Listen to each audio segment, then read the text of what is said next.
Hello, this is Doc Mack, hormone and weight optimization coach. I want to welcome you to my course on stress management. You see, by now you all know that my God given purpose in life is to help women and men in their third acts be awesome. You guys all know I love that word. So, I also have a saying that there are only two ways that you'll fail on my program. One is that you don't start, and two, you don't finish. Well, there's actually a third way, and that's to be derailed by stress. And that's why I've made this course, because nothing derails awesomeness like losing the battle with stress. So, how does your doctor diagnose how stressed out you are? It's not like she can take a blood test. For example, if I wanted to see if you had diabetes, I'd have you perform an A1C test. If your A1C is above 6.5, guess what? You're diabetic. Your doctor really has no tests that test for what level of stress you're at. Tests like the A1C are called objective tests. An objective test tells your doctor that you have a disease or that you don't have a disease. It's black or it's white. See, stress is a subjective condition. A subjective condition comes about from an opinion, usually your own. But scientists and doctors, they don't like conditions based on opinions. You see, doctors and scientists can't even define stress. So when it comes to medicine, or science for that matter, if they can't define stress, how are they going to measure it? Well, let's backtrack to the first scientist to ever place a microscope on the stress. Many of you might remember his name. His name's Hans Selye. He is known as the father of stress. In 1936, he defined stress as the non-specific response of the body to any demand for change. Now, this is how Selye studied stress. He subjected laboratory animals to physical and emotional stressors, like blaring lights and deafening noise and extreme heat and extreme cold. And these animals eventually developed stomach ulcers, their lymphatic tissue shrank, their adrenal glands enlarged. He ultimately demonstrated that these animals, if they were chronically stressed with these stressors, would eventually develop human-like diseases such as heart attacks, strokes, kidney diseases, and even rheumatoid arthritis.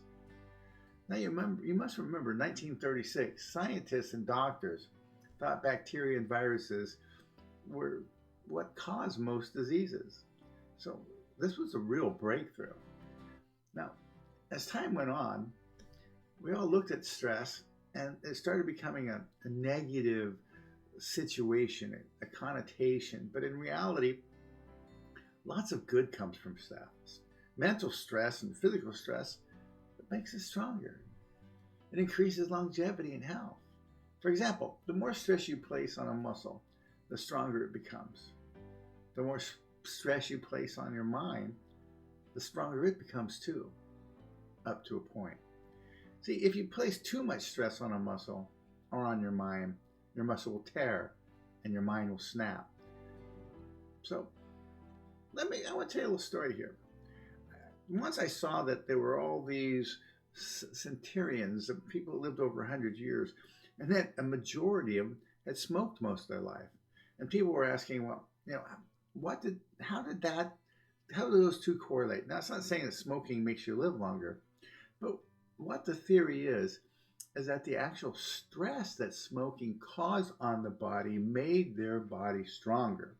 And so, not telling you to go out and smoke or anything, but it's changed a lot since they used to smoke because we put all kinds of chemicals into those tobacco. But what I'm trying to say is that just stressing the body will increase longevity. It will increase the strength of your body. It will make you stronger. So let's get back to trying to define stress. Dictionaries define stress as physical, mental, or emotional strain or tension. Now, here's another one.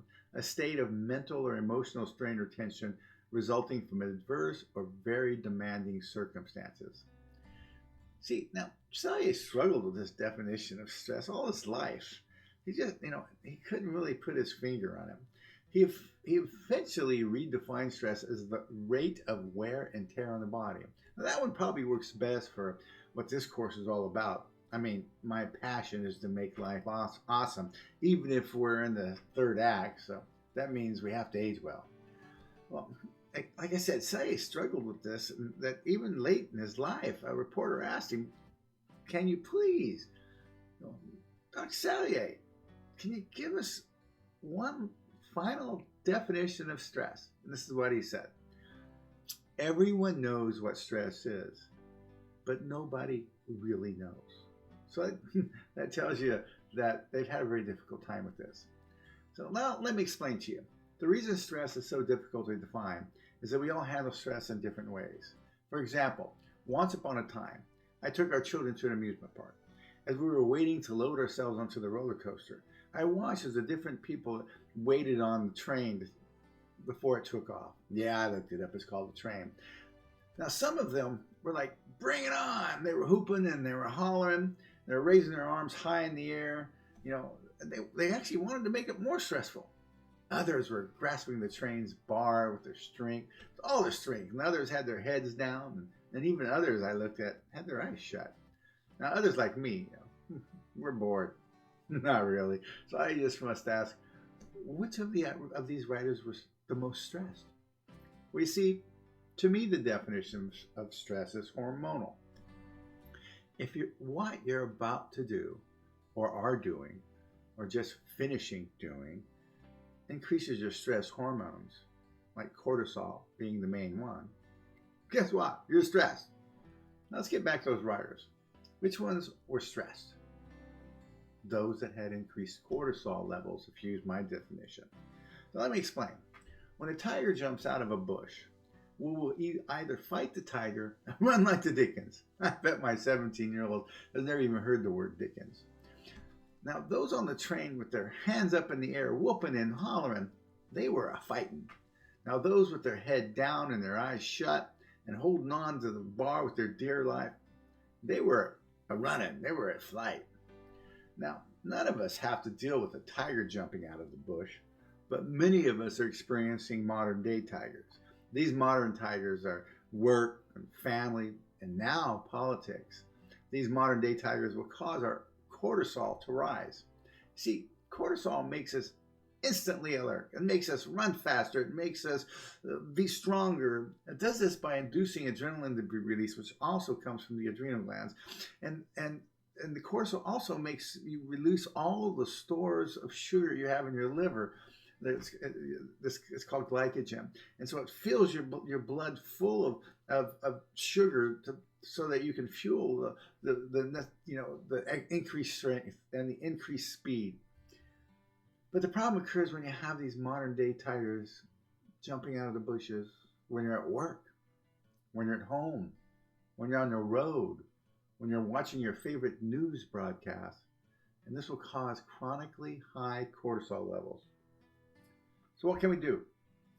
First things first, we need to discover what your tigers are. So the first step to managing your stress is to identify the tigers. So let's begin with a short quiz. Okay. For each question, rate your level of stress from 1 to 10, with 10 being the most stressed. Sit down, take a deep breath. So here we go. Are you stressed about the way you look or feel? 0 to 10. How much stress is being caused by your spouse? 0 to 10. How much stress is being caused by your children? 0 to 10. How much stress is being caused by your parents? 0 to 10. How much stress is being caused by your siblings? 0 to 10. How much stress is being caused by a friend? 0 to 10. How much stress is being caused by your finances? 0 to 10. How much stress is being caused by your job? 0 to 10. How much stress is being caused by your boss? 0 to 10. How much stress is being caused by a coworker? 0 to 10. How much stress is the political climate causing you? 0 to 10. So I wanted you to do that quickly. Okay, so what I wanted you to do was to be able to see which of these were causing you the most stress at this moment. So now what I want you to do is go and look back and which ones did you rate the highest? I want you to pick 3 of them. Okay, just make a note of that. So let's say one, it's your parents. They're sick maybe, and you're having to take care of them. 2 is your boss. It's causing all kinds of problems. Or 3, it's your sister or something, or your brother that's creating problems. So you want to write those down. Just be aware of those. Okay. Now let's take a look at these different sources of stress. Now, 65% of Americans named work as their primary source of their stress. Because the less control you have of your work, the more stress you're most likely to feel. Now let's take a look at what might be causing your stress at work. From 0 to 10 again, just boom, give it a number when I say it. Your pay, 0 to 10. Excessive workload, 0 to 10. Low chance of advancement, 0 to 10. It bores you, 0 to 10. Lack of support, 0 to 10. Not having enough control over job-related decisions, 0 to 10. Performance expectations, 0 to 10. Now let's figure out how far away you are from the ideal work environment. For example, I like working alone in a cave with my library of books around me. If you saw me right now, I literally got books all around me. I'm sitting at my desk, got my computer. Okay, I like this. It's kind of like I'm probably had some kind of past life or imaginary life, so living in a cave as a monk or something. Now my wife, she likes to constantly be interacting with people. Okay, and so where I'm more of the solitary type, she's more of the metropolitan type. Not saying she doesn't like nature, which she does. Now, what would be your ideal work environment? Let's say you got to choose how many days a week you got to work, and how many days you got to travel, and how many days you stayed at home. So think about it. What would be the ideal work? So now that you've kind of thought about it, I want you to imagine you borrowed Harry Potter's magic wand. I'm buddies with him. Now, what would be your ideal work environment? Okay. What would it be like? Mine is exactly what it is. I'm up here in my office overlooking, we live on a lake, and I'm looking out the window and looking at this, and I get to handle my tribe of menopausal women and andropausal men, and that's what I do. I love doing this. It's perfect. I had to make that. What would yours be like? Okay. Now, everybody's different. So think about if you could choose where you worked at and how you worked, what would it look like? So, now I want you to think, how far away are you from that?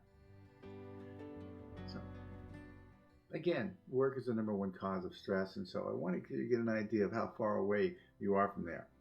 2, now let's talk finances. Are you stressed about money? Okay. Do you have a student loan?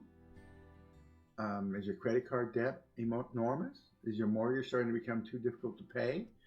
Are you lacking a savings or retirement account? Are your children's college expenses, mounting up? Or do you have medical or dental expenses? The other day I got a quote on an implant, $6,000 for one little implant. And you guys complain about my fees. Just kidding. Now, what is it about finances causing you the most stress? What is it? Okay? Which one of those? So now what we do is we kind of got an idea of what's causing our work stress, and we kind of got an idea of what's kind of causing our financial stress if we have any. Now let's go to family. Is your relationship with your spouse causing your stress? How about your children? How about your parents? How about your siblings? How about your friends? Are any of these causing you stress? Okay, let's move on to health. Do you have any chronic diseases like cancer, diabetes, or heart disease, or stroke? That would definitely cause some stress. Do you have an issue with weight? Do you have an issue with the way you're aging? Do you have an issue with anxiety and depression? How about exhaustion? How about sleep? It gives you a little bit more. So now, we've gone over our work and our finances and our family and our friends and now our health. Other things that cause major stress are life changes. Have you recently experienced a divorce, or have you moved? Boy, that stresses me out. I don't like moving. That's why I've lived in the same place here for 16 years. I don't want to move. How about a job change? How about a loss of a loved one? Are you grieving? Sometimes your own neighborhood can cause stress. Boy, my HOA does. Just kidding. But anyway, your neighborhood where you live could be a violent neighborhood. It could be, it could be a neighbor next door that just drives you nuts. How about even your workplace? Maybe where you have to work at, maybe, it's too far away, commuting, things like that. Think about that. It could also be your fears. We all have fears. And so, if I have a fear of height and I have to work on heights, boy, I definitely cause some stress, which I do have a fear of heights. So you got an idea now of where your stress is coming from. It's coming from either work or family or finances or health or life changes or loss of fear, or it could be something else. So now I want to share with you the sources of stress as found by the American Psychological Association. This is 2017. 63% of the people surveyed said they were stressed because of the future of our nation. Wow. 62% said because of money. 61% said because of work. 57% said political climate, which I think is the same thing as future of the nation. And 51% said violence and crime. Now let's take a look at what the American Psychological Association found in 2014, just 3 years before that survey. It was job pressure, like co-worker tension or bosses or overload at work. Money was number 2, loss of job, reduced retirement, medical expenses. 3 was health, terminal or chronic illnesses, or some other health crisis. 4 was relationships, divorce, death, arguments with friends, loneliness. 5 was their nutrition, caffeine, processed food, refined sugars. 6 was media, television, radio, internet, email, social networking. And 7 was sleep. Now you've had a chance to think about stress. So what do you believe are the 3 primary sources of your stress? I want you to write them down. What's your number 1 primary source of stress? What's your number 2? And what's your number 3? Now we're going to get back to these because it's going to be important to identify these and work on those. Now let's take a look at the symptoms of stress. Now that have an idea of what's causing your stress, let's take a look at the symptoms your stress may be causing. Now remember, I define chronic stress as a chronic increase in cortisol. And this is what you will see when you have high cortisol levels. You'll see weight gain, mostly around the midsection and upper back. Weight gain, and you'll also see in your face, acne, thinning of the skin, easy bruising, flushed face, slowed healing, muscle weakness, severe fatigue, irritability, difficulty concentrating, high blood pressure, headaches. Now let's take a look at what the American Institute of Stress says are the top 50 symptoms of stress. Frequent headaches, gritting, grinding teeth, stuttering, stammering, tremors, neck ache, back ache, muscle spasms, lightheadedness, faintness, dizziness, ringing, buzzing, or popping sounds, frequent blushing and sweating, cold or sweaty hands and feet, dry mouth, problem swallowing, frequent colds, infections, herpes sores, rashes, itching, hives, goosebumps, unexplained or frequent allergy attacks, heartburn, stomach pain, nausea, excess belching, flatulence, constipation, diarrhea, loss of control of your stools, difficulty breathing, difficulty sighing, sudden attacks of life-threatening panic, chest pains, palpitations, rapid pulse,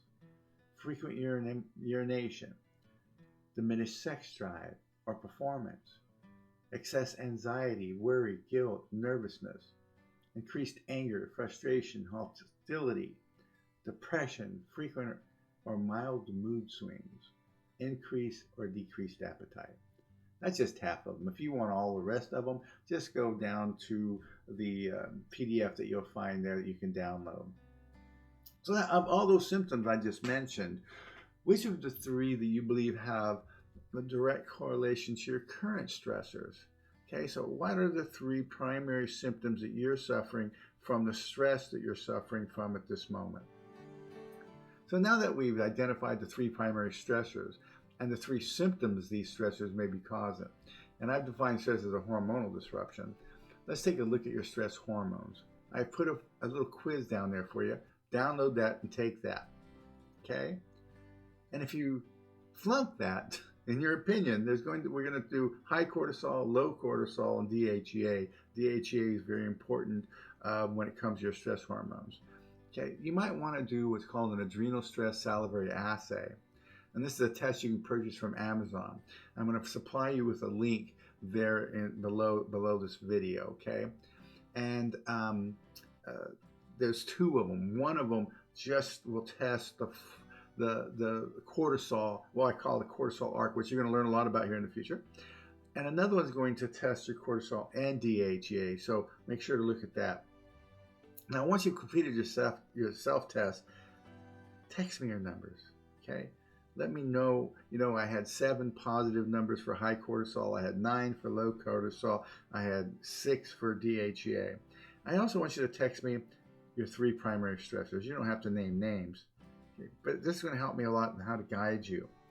And then also the 3 symptoms, okay? Now, you're going to text me at 209-345-9799. Don't email me. I never get to them, okay? And then we're going to talk a lot more, and I'm going to give you your first exercise to start decreasing all this. But I want to know this information first, but it's going to really help me on which way to guide you down through this course. So God bless you. This is Doc Mac. Okay, let's beat stress, and let's make this third act awesome.